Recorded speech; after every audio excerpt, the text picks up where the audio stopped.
ఇంకో కొత్త ఎక్స్పెరిమెంట్ అయితే వచ్చేసాం. చూస్తున్నారు కదా, నా చేతిలో బింగో లెస్ అయితే ఉంది కదా. సో ఇది చూడండి, మీరు ఎప్పుడైనా తినేసి చాలా మంది తిని ఉంటారు కదా, సూపర్ అంటే సూపర్ ఉంటుంది మనకి.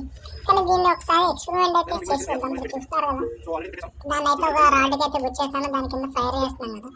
ఈ ఫైర్ చేసిన ఎక్స్పెరిమెంట్ మీరు ఎప్పుడైనా ట్రై చేస్తే ఇంట్లో కింద కామెంట్ సెక్షన్ అయితే కామెంట్ చేయండి. దాని కింద చూడండి గైస్, దాని కింద ఆయిల్ అయితే ఎలా పడుతుందంటే దాని కింద బొట్టులు బొట్టులుగా పడుతుంది. చూస్తున్నారు కదా ఎంత బాగా కాలిపోతుందో. అంటే ఇలాంటి ప్యాకెట్స్ అన్ని ఏంటంటే మనకి ప్లాస్టిక్ కూడా కలుస్తాయి అని చెప్పి చాలా మంది అంటారు కదా. సో దానికోసం అని చెప్పి టెస్ట్ చేసి అయితే చూశాను. సో ప్లాస్టిక్ అయితే ఏం లేదు దాంట్లో. చూస్తున్నారు కదా కింద ఆయిల్ మార్క్స్ అయితే ఎలా పడుతున్నాయో. సో దీన్ని అయితే ఫుల్గా కాల్ చేస్తున్నాను. దీన్ని ఇప్పుడైతే అస్సలు స్మెల్ మాత్రం మామూలుగా అంటే మామూలుగా రావట్లేదు, భయంకరంగా ఉంది. కింద డ్రాప్స్ చూసారు కదా, ఆ ఆయిల్ డ్రాప్స్ అయితే అన్ని కింద పడుతున్నాయి. చూడండి ఎంత హెవీగా పడుతున్నాయో.